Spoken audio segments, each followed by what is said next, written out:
Yuna stood in the transport ship and watched the stars pass by. She was tired. 3 days of travel had worn her down, but she couldn't rest. The emergency message from the Galactic Council had been clear. They needed her now.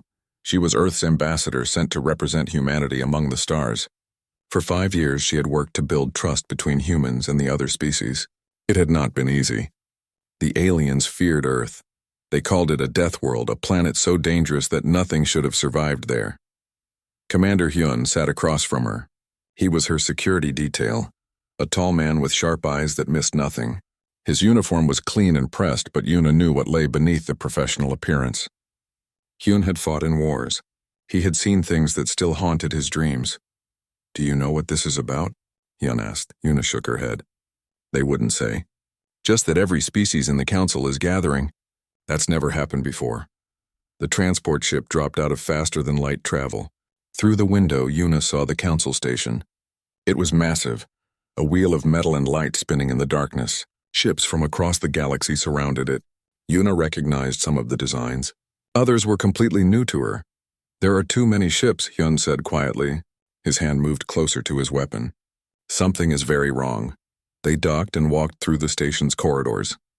Yuna had been here many times before. Usually the station was calm and quiet. The aliens who lived here were peaceful beings. They studied science and art. They had no concept of violence. Today was different. The corridors were crowded. Aliens rushed past them, their faces showing emotions Yuna had never seen before. Fear. Pure, overwhelming fear. A small, crystalline being approached them. Its body was made of something like living glass, and light moved through it in soft colors. This was Counselor Thel, one of the Veltari species. "Ambassador Yuna, thank you for coming," Thel said. Its voice was like wind chimes. "Please follow me. The council is waiting." They walked to the main chamber. Yuna had presented here before, arguing for Earth's inclusion in galactic trade. The chamber could hold thousands. Today it was completely full, 73 species. Yuna counted them as she walked to the center. Some she knew. The bird-like Krieth, the flowing Meridians who looked like water-given form, the tall Zenthor with their 6 arms. Others were strangers. All of them looked terrified. "Ambassador Yuna of Earth," Thel's voice echoed through the chamber. "We have called you here because we face extinction." The word hung in the air. Extinction. 12 species have gone silent, Thel continued. In the past month, entire civilizations have vanished. Billions of lives gone. We sent ships to investigate. None returned. A hologram appeared in the center of the chamber. It showed a star map of the galaxy. Red marks indicated the lost species. They formed a line moving inward from the galactic rim. "We believe something is hunting us," Thel said. "Something that destroys everything in its path." Yuna felt her heartbeat quicken. Beside her, Hyun's expression remained calm, but she knew him well enough to see the calculation in his eyes. "He was already thinking about tactics and defense. Why call us?" Yuna asked. "Earth is new to the council. We have limited resources compared to the older species." Thel's crystalline body flickered with darker colors. "Because you are from a death world. Because your species understands something we do not." Another alien stepped forward. This one was like a floating jellyfish, its tentacles glowing with soft blue light. "We evolved on safe worlds," it said. "Our planets have gentle weather. No predators. No disease. We grew in peace and harmony." "We don't understand violence," Thel added. "We have no warriors. No weapons that can stop this threat. When we try to fight, we fail. Our soldiers freeze. They cannot bring themselves to hurt another living being, even in self-defense." Yuna understood now. These species were completely peaceful. They had never known war. They had never needed to. But Earth... Thel's voice became quieter. "Earth is different. On your world, almost everything is trying to kill you. The weather, the animals, even the tiny organisms in your water. You survived by becoming dangerous yourselves," Hyun stood up. "You want us to fight for you." "We want you to teach us," Thel said. "Or if you cannot teach us, then yes. We want you to fight. Because if you don't, we will all die." The chamber fell silent. Yuna looked around at all the alien faces. Some had eyes, some didn't. Some breathed oxygen, others breathed gases Earth would call poison. But they all shared one thing now: desperation. "Show me everything you know about this threat," Yuna said. For the next 2 hours, she and Hyun reviewed the data. Attack patterns, ship movements, the few fragmentary messages from the lost civilizations. It painted a terrible picture. Whatever was coming was efficient. It struck without warning. It left nothing behind, not even debris. Hyun pulled up a tactical display. His fingers moved across the screen, tracing the enemy's path. Then he stopped. His face went pale. "What is it?" Yuna asked. "The pattern," Hyun said. "They're moving in a spiral. Each attack brings them closer to the galactic core." He zoomed in on the map. "At this rate, they'll reach human colonies in 3 weeks." Yuna felt cold. Earth had 12 colonies spread across nearby star systems.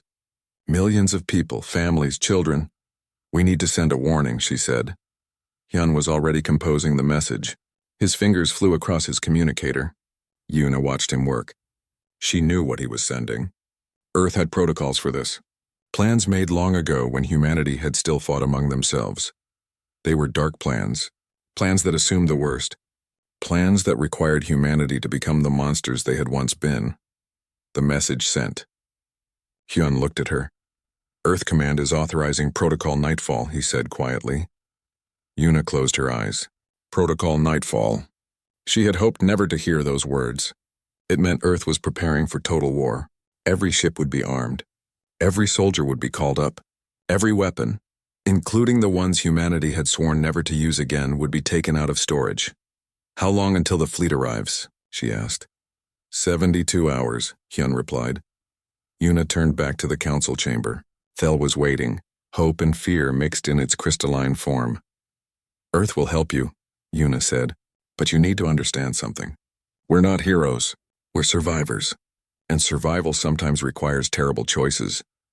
"We understand," Thel said, though Yuna doubted it truly did. "No," Yuna said softly. "You really don't. But you will."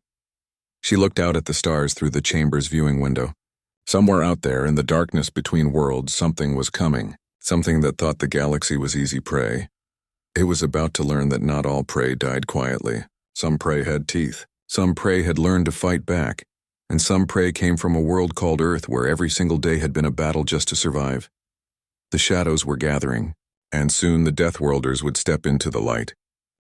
The first human ships arrived exactly on schedule. Yuna watched them drop out of faster-than-light travel, their dark hulls barely visible against the stars. These were not the friendly transport vessels Earth usually sent to Council space. These were warships. Captain Daeho commanded the fleet. He was older than Hyun, with gray in his hair and scars on his hands. When he walked into the briefing room, every human straightened. The aliens didn't understand the gesture, but they felt the change in the air. This man had authority. "Ambassador," Daeho said, nodding to Yuna. "Commander Hyun, I've read your reports. It's bad. Worse than bad," Hyun replied. He brought up the latest data. 2 more species went silent yesterday. The enemy is accelerating. Daeho studied the map. His expression never changed. "What do we know about them?" "Almost nothing," Yuna admitted. "The aliens tried to fight back. Their weapons had no effect. Show me what they tried." The next hour was frustrating. Yuna played recordings of the alien defensive attempts. The peaceful species had built weapons, but they didn't know how to use them properly. Their attacks were slow, predictable. They announced themselves before firing. They gave the enemy time to retreat. "They're too gentle," Daeho said finally. "They can't even imagine hurting someone." A new person entered the room. Jiho was a xenopsychologist, someone who studied how different species thought. He was young, with quick movements and bright eyes that never stopped observing. "It's not their fault," Jiho said. "Let me show you something." He brought up information about the Veltari homeworld. The planet was beautiful. Gentle rain, warm sunshine, plants that produced sweet fruit without thorns, animals that ate plants and feared nothing. "Imagine growing up there," Jiho said. "Nothing ever tries to kill you. There's no hunger because food is everywhere. No cold winters. No hot summers. No predators hunting you in the night." He pulled up Earth's data next. The contrast was shocking. "Now look at Earth," Jiho continued.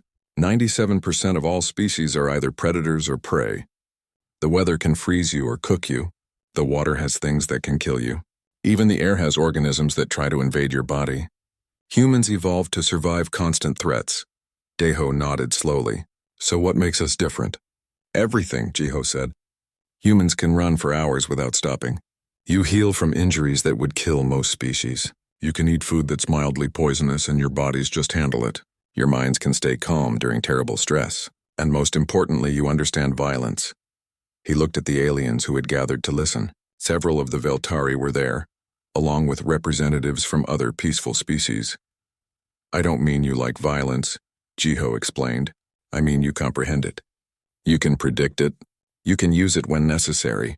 These species can't. Their minds literally can't process the idea of intentionally harming another being. One of the Veltari, a younger one named Cell, spoke up. Can you teach us?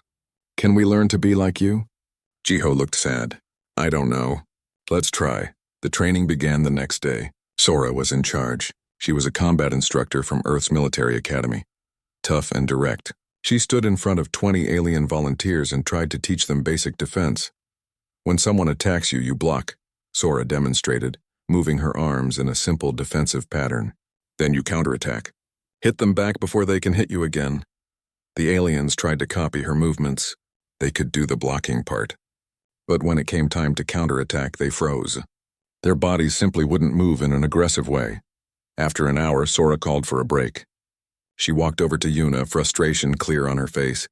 It's impossible, Sora said. They physically cannot do it. I've trained people for 15 years. I've never seen anything like this. Keep trying, Yuna said, though she feared Sora was right. Meanwhile, Hyun and Daeho worked on fleet tactics. The human ships were fast and well-armed, but they were vastly outnumbered. If the enemy came in force, Earth's vessels couldn't protect everyone. We need to know what we're fighting, Daeho said. All we have are fragments and rumors. The answer came from Nari. She was a xenobiologist, someone who studied alien life forms. A research ship had found debris from one of the attacks. Inside that debris were tissue samples. Nari worked for 3 days straight. She barely ate or slept. When she finally called a meeting, her eyes were red from exhaustion but bright with discovery. I know what they are, she said, bringing up images on the display. The creatures were horrifying.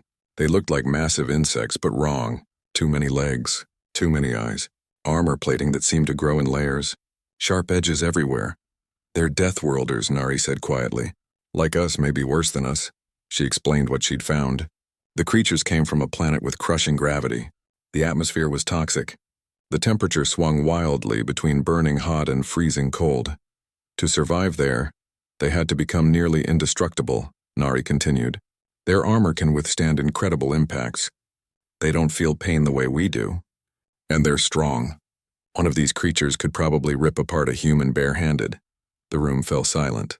There's more, Nari added. I found genetic markers that suggest extreme aggression. They're not just predators. They're apex predators. They evolved without any natural enemies. So they don't know fear, Hyun said. Correct, Nari confirmed. They've never needed to learn it. Yuna felt a chill run down her spine. Humans were dangerous, yes, but humans had learned to fear other predators. These creatures had never known anything that could threaten them. Can we hurt them? Daeho asked. Yes, Nari said. They're tough but not invincible. High-powered weapons should work. The problem is getting close enough to use them. The discussion went late into the night. Plans were made and discarded. Every strategy had flaws. The aliens watched and listened, unable to contribute. They had no experience with this kind of thinking. Finally, Thel approached Yuna privately. We made a mistake, the Veltari said. Its crystalline body showed dark, sad colors. We asked you to teach us, but we can't learn this. Our minds don't work this way. I know, Yuna said gently. So what do we do? Thel asked. Yuna looked at the human soldiers preparing their weapons. She saw Sora still trying patiently to train aliens who would probably never be able to fight. She saw Hyun and Daeho bent over tactical displays searching for an answer. You do what you're good at, Yuna said. You provide support, resources, technology. Let humans do what we're good at. Which is? Surviving, Yuna said simply.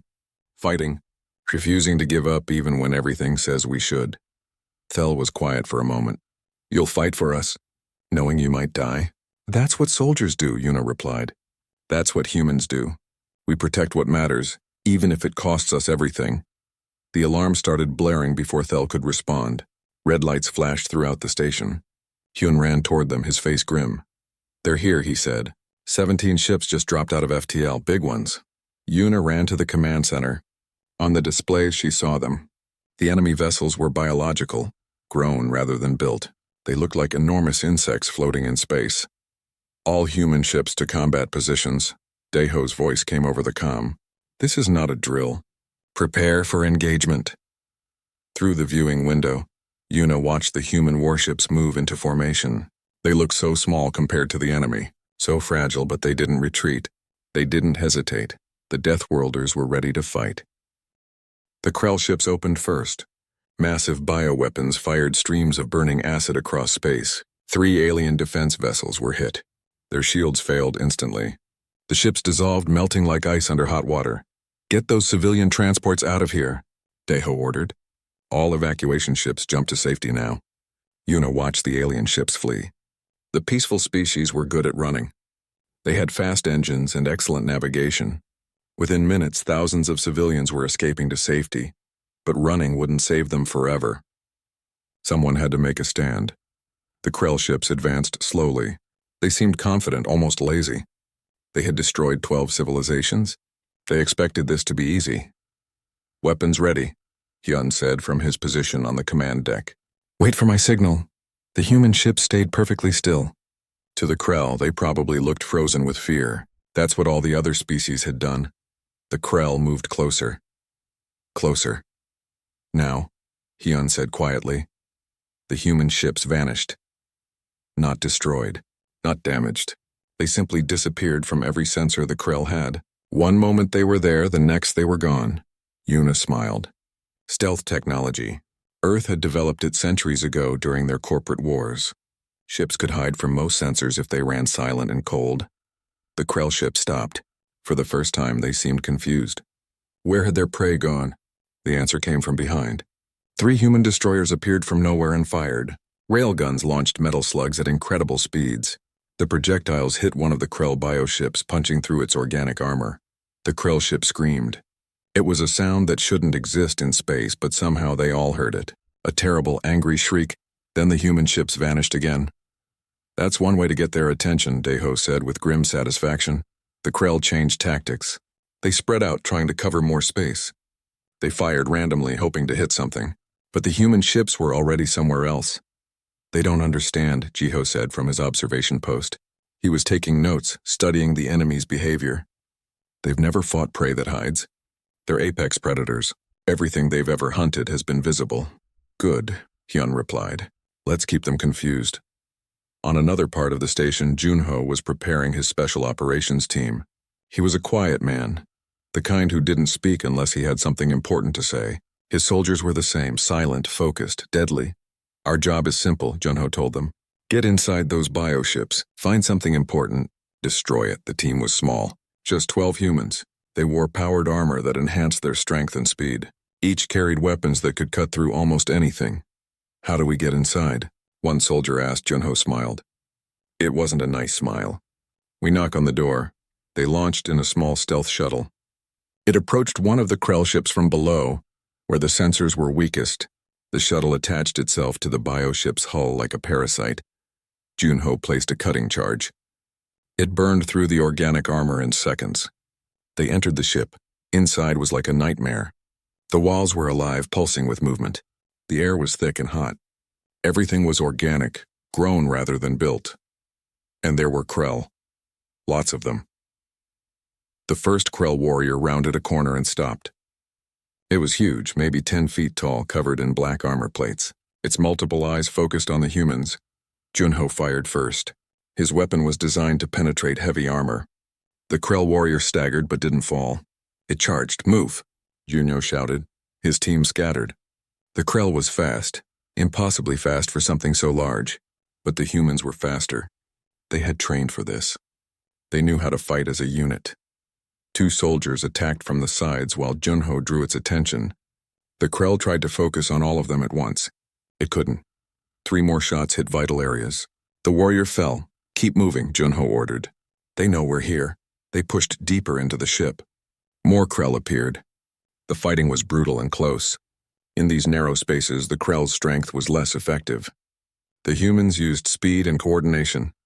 Junho found what he was looking for, a chamber filled with pulsing organs. This was the bioship's heart or something like it. Plant the charges, he said. While his team worked, Junho held the entrance. 3 Krell warriors attacked together.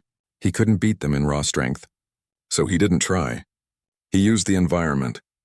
He made them fight in a narrow corridor where only one could attack at a time. He used grenades to collapse parts of the ceiling.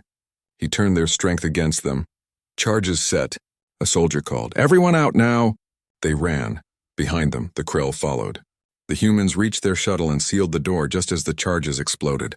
The bioship convulsed. Something critical had been destroyed. It began to drift, leaking fluids into space. "One down," Junho reported. Back at the main battle, things were getting worse. More Krell ships had arrived. The human fleet was outnumbered 5-1. "We can't keep hiding forever," a ship captain reported. "We're running out of places to vanish to." Daiho looked at the tactical display. He needed something to change the odds. Then Nari called him. "Captain, I have something," she said. "The Krell bioships. They're alive, which means they have immune systems. So I've been studying Earth's bacteria. Some of them are incredibly aggressive. I've modified a strain to attack the Krell's biology. It won't kill them quickly, but it will make them sick, weak. How do we deliver it? You need to get me close to one of their ships. I can release it into their air system."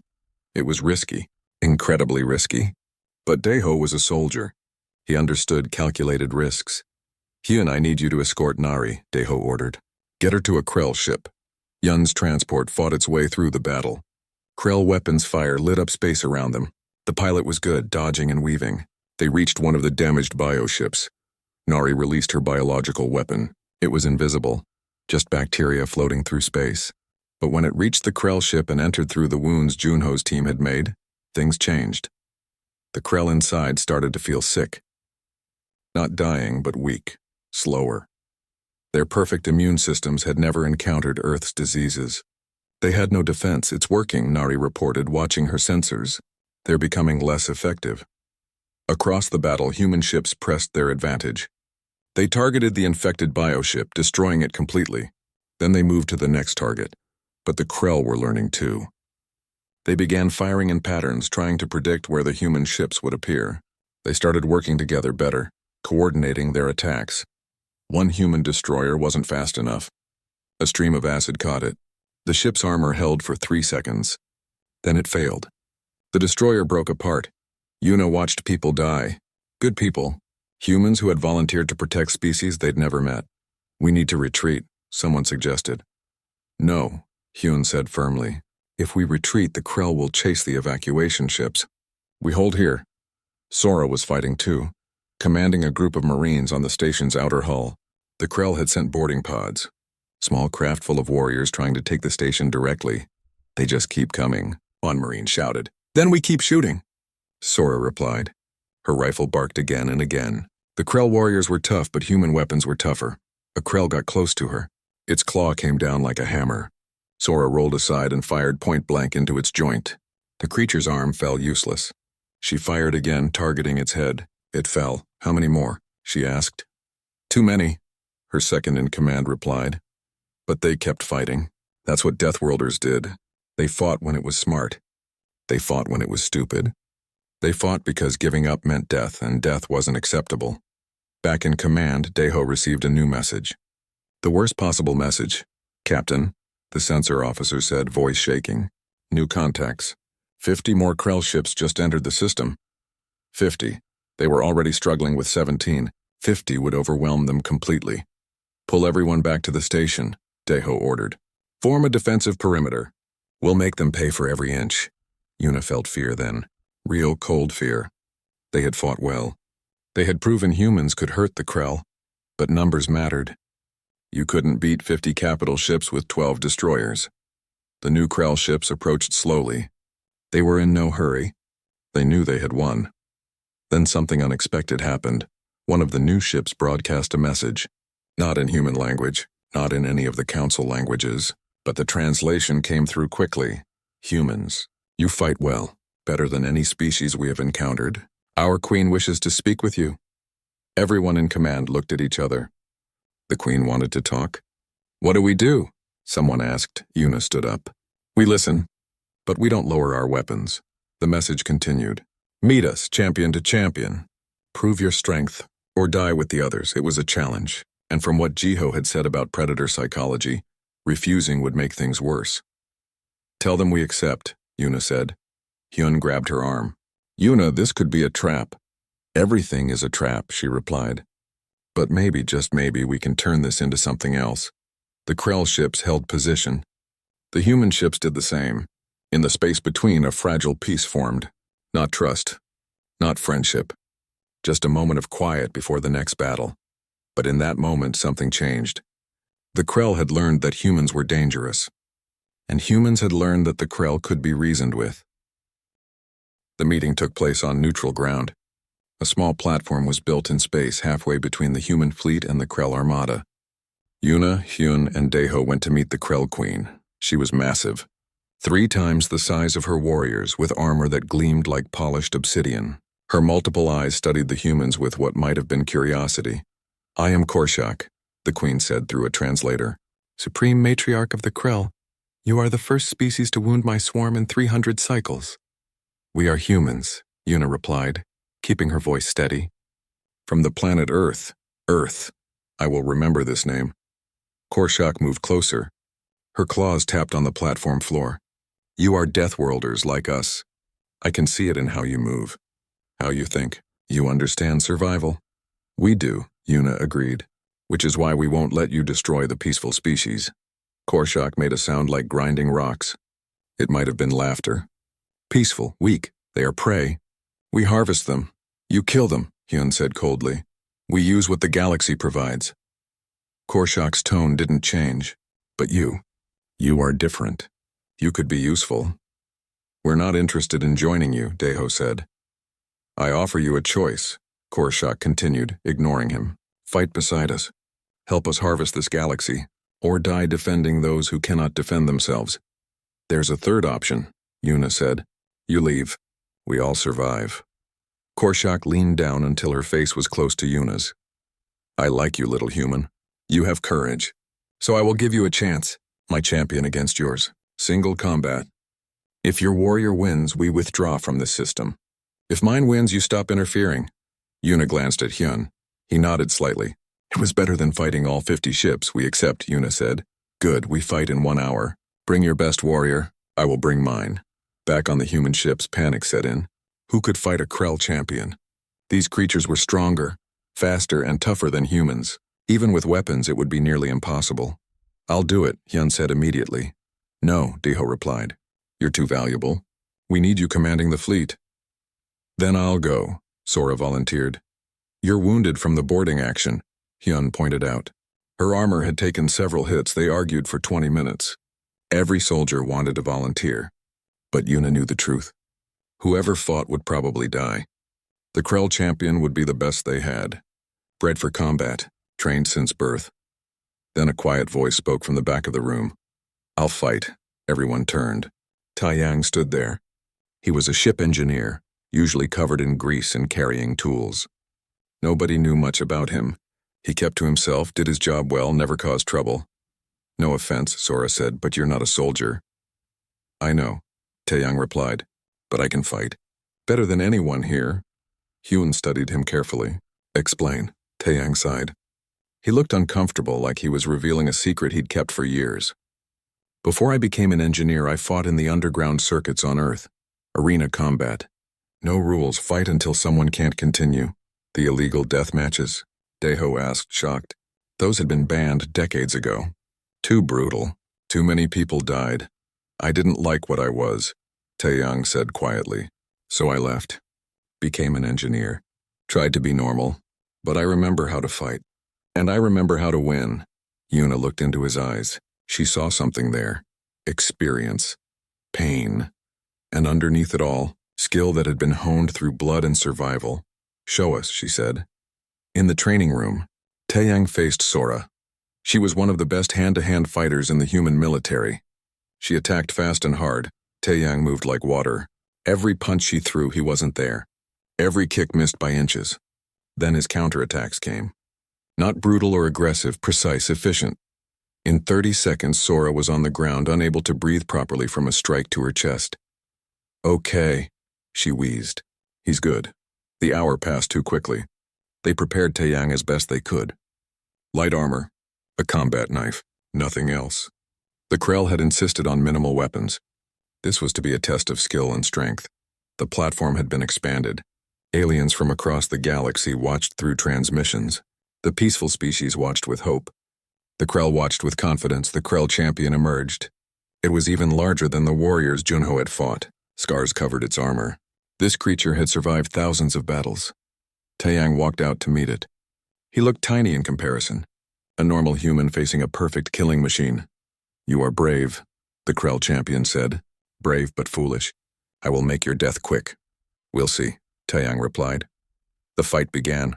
The Krell charged immediately. Taeyang rolled aside. The champion's claw struck the platform where he'd been standing, leaving deep gouges in the metal. Taeyang attacked the leg joint. His knife skittered off the armor. Too tough. The champion swung at him. Taeyang ducked, feeling the wind from the blow pass over his head. For 5 minutes, Taeyang did nothing but dodge. The Krell was fast and powerful, but Taeyang was faster. He studied his opponent, looking for weaknesses, patterns. Every fighter had them. The Krell grew frustrated. It roared and attacked more aggressively. That's what Taeyang was waiting for. Angry fighters made mistakes. The champion overextended on a strike. Taeyang moved inside its reach and struck at the joint between armor plates. His knife found soft tissue. The Krell screamed. Now both fighters were more careful. They circled each other. The Krell was injured but still deadly. Taeyang was tired. Dodging something that strong took enormous energy. The champion tried a new tactic. It grabbed a piece of the broken platform and threw it. Taeyang barely avoided it. While he was off balance, the Krell attacked. Its claw caught Taeyang's side. He felt ribs crack. Pain exploded through his body. He fell hard. The Krell moved in for the kill. Taeyang lay still, appearing defeated. Then he moved. Not away, toward. He rolled under the champion's strike and came up inside its guard. His knife found the throat, the one spot where all species were vulnerable. He pushed hard, using his whole body weight. The Krell champion staggered backward. It made a gurgling sound. Then it fell. Silence. Complete silence. Taeyang stood over the fallen champion, breathing hard, bleeding from his wounds. He looked up at Korshak. "We win," he said simply.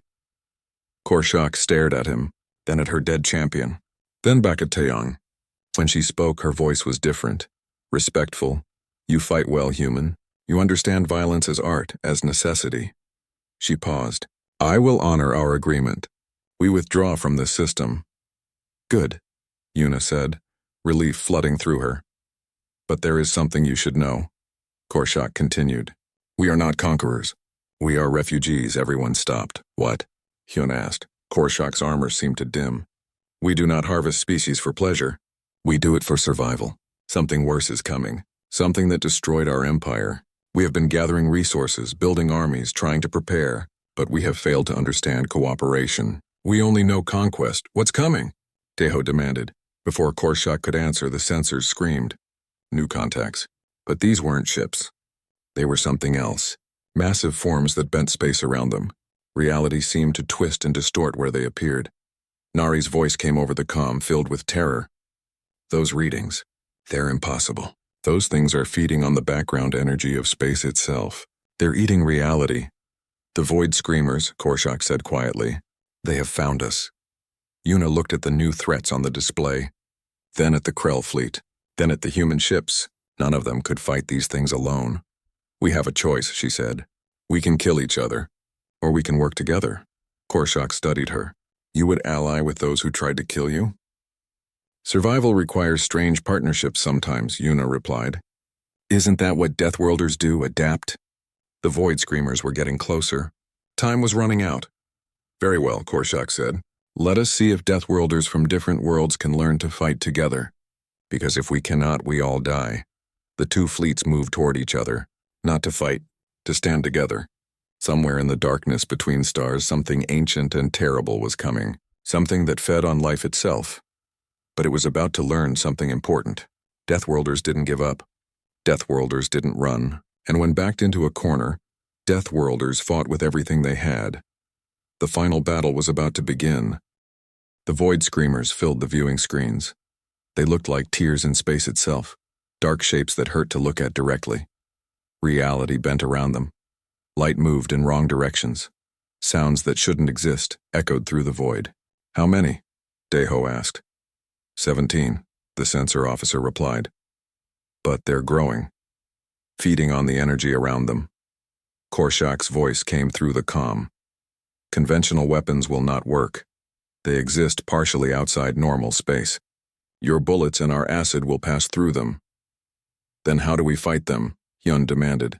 We don't know. That's why we've been losing. Yuna looked at Nari. You said they feed on reality, on energy. Is there a way to stop that? Nari pulled up her research. Her hands were shaking, but her mind was working fast. They're like biological black holes, taking in energy but never releasing it. If we could disrupt that process. How? Taeyang asked. He'd been treated for his injuries but refused to rest. We'd need to inject something directly into them, something they can't digest, something that would poison their system. Nari's eyes widened. Wait, they feed on ordered energy. What if we give them chaos? Jiho understood immediately. Humans. You're talking about using human biology. Not exactly, Nari said. But human biology gave me the idea. Earth life is chaotic. It adapts, mutates, survives in ways that shouldn't work. If we could create a biological agent based on Earth's most chaotic organisms, you want to weaponize evolution, Deho said slowly. Yes, a virus that constantly changes. They try to digest it, but it keeps mutating. Eventually, it would poison them from inside. How long to develop this? Yuna asked. I'd need days. Weeks, maybe. We have hours, Hyun said, watching the screamers approach. Then we buy time, Korshak said. Krell ships will engage directly, draw their attention. Human ships provide support. It was a desperate plan. But it was something. The combined fleet moved forward. The peaceful aliens had evacuated, leaving only the warriors. Humans and Krell side by side. The void screamers noticed them.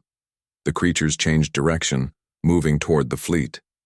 As they got closer, reality itself seemed to break down. Ship systems started failing. Communications became garbled. People heard whispers in their minds. Don't listen to them, Jiho shouted over the comm.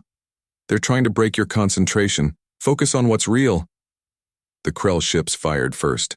Their bioweapons hit the screamers and passed right through, just as Korshak had predicted. But the attacks did something. The screamers noticed. They responded. Energy beams that shouldn't exist struck 3 Krell ships. The vessels didn't explode. They simply stopped existing.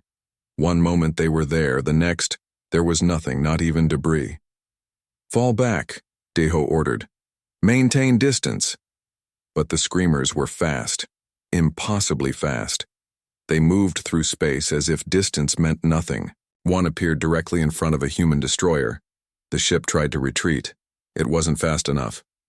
Yuna watched the destroyer vanish. 200 people. Gone in an instant. We can't fight this, someone said over the comm. Fear filled their voice. Yes, we can, Hyun replied firmly. Nari, how's that weapon coming? Working on it, she shouted back. Her laboratory was chaos. She was mixing compounds, running simulations, pushing her equipment past safe limits. Meanwhile, Junho had an idea. If they exist partially outside normal space, maybe we can pull them fully into our reality. Make them vulnerable. How? Sora asked. She was coordinating the Marines, though they had no target to shoot. Gravity, Junho said. Intense focused gravity. The peaceful aliens have gravity manipulation technology. We could modify it. Hyun immediately contacted Thel. The Veltari was with the evacuation fleet, but their scientists could send data. We'll help, Thel said. Give us 10 minutes. Those 10 minutes cost them. 2 more ships vanished.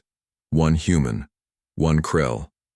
The Alliance was bleeding, but the scientists came through. They transmitted specifications for a gravity weapon. It would pull everything toward a single point, anchoring the screamers in normal space. We only get 1 shot, Deho said. If this doesn't work, they'll destroy us all. Then we make it work, Korshak replied. Krell ships will form the perimeter. Human ships will deploy the weapon. The fleet moved into formation. It was strange, seeing human and Krell ships working together. A few days ago, they had been enemies. Now they were all that stood between the Screamers and the entire galaxy. Weapon ready, Hyun reported. Firing in 3, 2, 1. Space bent. Not subtly, violently. The gravity weapon created a point of intense mass. Everything nearby was pulled toward it, including the Void Screamers. For the first time, they showed reaction. They tried to escape. But gravity worked the same in all dimensions. They were anchored, pulled into full reality, and in reality, they could be hurt. All ships, fire everything, Deho ordered. The combined fleet opened up, human railguns, Krell bioweapons, even the few defensive weapons from peaceful species who had stayed to help. Everything hit the Screamers at once. The creatures screamed. That's where their name came from. The sound was terrible, passing through ship hulls and into the minds of everyone who heard it. Some people collapsed. Others held their ears. But the Screamers were bleeding. Whatever served as their blood, it was pouring out. They were wounded. Nari, Yuna shouted. We need that weapon now. It's ready, Nari replied. But someone has to deliver it directly into them. Physical contact. Everyone understood what that meant. A suicide mission. Get close enough to inject. The weapon, knowing the Screamers, would probably destroy you. I'll do it, Junho said immediately. I'll go with you, a Krell warrior volunteered. No, Korshak said. If this fails, you both die for nothing. Send drones. Automated systems. Drones won't work, Nari said. The weapon needs to be injected at precisely the right moment. It requires judgment. A pilot. Junho was already moving to his ship. Then it's me. Junho, wait. Yuna started. Someone has to, he said simply. I've lived a good life. Let me finish it doing something that matters. Sora stepped forward. Not alone, I'm coming too. 2 ships, better chance one gets through. Taeyang stood up, still wounded. 3. You can barely walk, Hyun protested. I can fly, Taeyang replied. That's all I need to do. There was no time to argue. The Screamers were breaking free of the gravity well. They'd learned to resist it. Minutes, maybe seconds before they escaped. 3 small fighters launched. Junho, Sora, and Taeyang.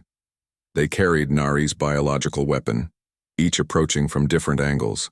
The Screamers noticed. They attacked. Reality-bending energy struck out. Taeyang's ship was hit. It spun wildly, but he corrected. Kept flying. I'm going in, Junho shouted. His fighter dove straight at the nearest Screamer. The creature tried to phase out of reality, but the gravity well was still affecting it. It couldn't fully escape. Junho's ship hit the Screamer. He fired the weapon directly into its form. The biological agent spread. Then his ship was destroyed. Junho was gone, but it worked. The Screamer convulsed. Its form became unstable. The chaos virus was spreading through its system, mutating, adapting, poisoning everything it touched. It's working, Nari shouted. Do it again. Sora went next. She took out a second Screamer before her ship was destroyed. 2 down. Taeyang targeted the largest one, the strongest. He was wounded, exhausted, but his hands were steady on the controls. For Earth, he said quietly, and for everyone else who wants to live. His ship pierced the Screamer's form. He injected the weapon, held the trigger down until every last drop was delivered. Then something unexpected happened. The Screamer didn't kill him. It was too busy dying. The virus was tearing it apart from inside. Taeyang's ship shot out the other side, damaged but intact. I'm alive. Cheers erupted across the fleet. 3 Screamers were dying, and better yet, the virus was spreading. It jumped from one Screamer to another. They tried to escape but carried the infection with them. Within an hour, all 17 Screamers were dead or dying. The battle was over. They had won. The cost had been high, many ships destroyed, hundreds dead. But the galaxy had survived. In the aftermath, Yuna met with Korshak again. The Krell Queen looked different, tired, thoughtful. "You taught us something," Korshak said. "Cooperation is stronger than conquest. We have been strong for so long, we forgot we could be stronger together." "Will your people stop harvesting the peaceful species?" Yuna asked. "Yes," Korshak replied. "We will find another way. Perhaps they can teach us as you have." The Galactic Council held an emergency session. Every species was there, including the Krell. Yuna stood before them. "Today, Deathworlders saved the galaxy," she said. "Not because we're violent, not because we enjoy fighting, but because we understand survival. We understand what it means to face impossible odds and refuse to give up." Thel spoke up, its crystalline body showing bright, hopeful colors. "We propose a new agreement, the Deathworld Accord. Species from harsh worlds will serve as protectors. In return, peaceful species will provide technology, resources, and support." "You want us to be your defenders?" Deho asked. "Not just defenders," Thel replied. "Teachers, partners, friends." It took 3 days of discussion, but in the end they agreed. Humans and Krell would become guardian species. They would protect the galaxy from threats the peaceful races couldn't handle. Yuna became the first ambassador of the Deathworld Accord.